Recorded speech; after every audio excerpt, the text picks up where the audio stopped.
Hello, this is Jared with HitPlay, and right now we're going to talk about the current state of smart TVs.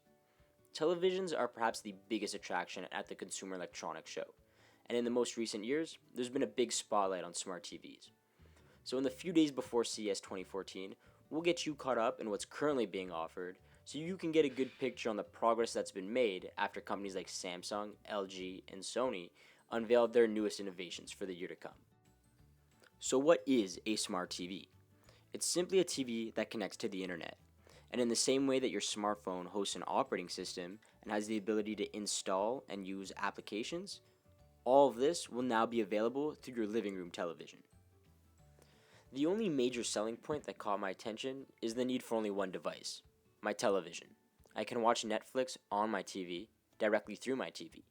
I have no need to connect an HDMI cord to my laptop when I want to watch movies. Currently, the main obstacle for TVs is integration. All of the apps and features made available to you stand apart from the live content on your cable or satellite box. On the screen right now, while browsing through my home menu, I can't view my channel listing or whatever show I was watching. The experience of smart TVs, or the extra money I paid for it, is not providing me with the, oh, I just gotta have this type of feeling. Pairing smart TVs with cloud storage makes for a friendly interface to view your saved media. In similar fashion as saving documents to your Dropbox, there are a number of services that get your content onto the big screen in your home. And again, there's no need to pull out your phone and do any sort of screen mirroring. The media you're looking for can be accessed directly through your television. Coming up in just a second, I'll perform a search for something to watch using the search tool.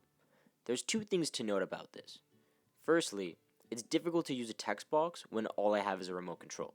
So we need better ways to interact with our televisions.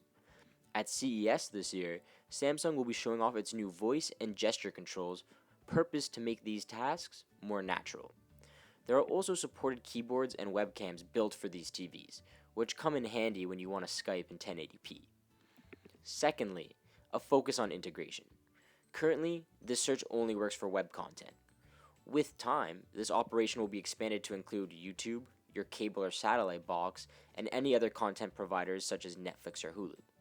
Perhaps something that will be available in LG's new smart TV operating system called WebOS, which they will be unveiling in just under a week at CES 2014. Now let's take a look at Sony's version of a smart TV on this 4K ultra high definition television.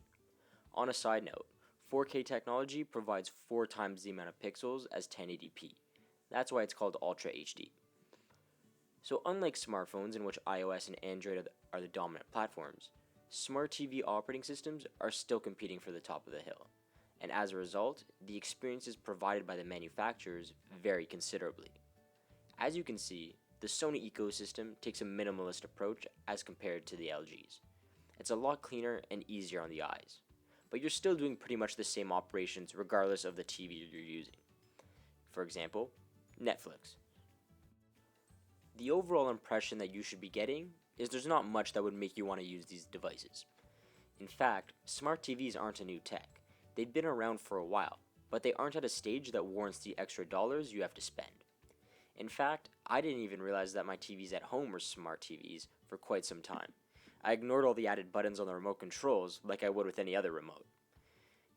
Companies are on the right path though, but there are considerable obstacles to overcome, such as better third-party support, a more immersive integrated experience, and lower costs. Thank you for listening, and I look forward to providing you with all the newest and most innovative technology that's coming out with smart TVs this year at CES 2014.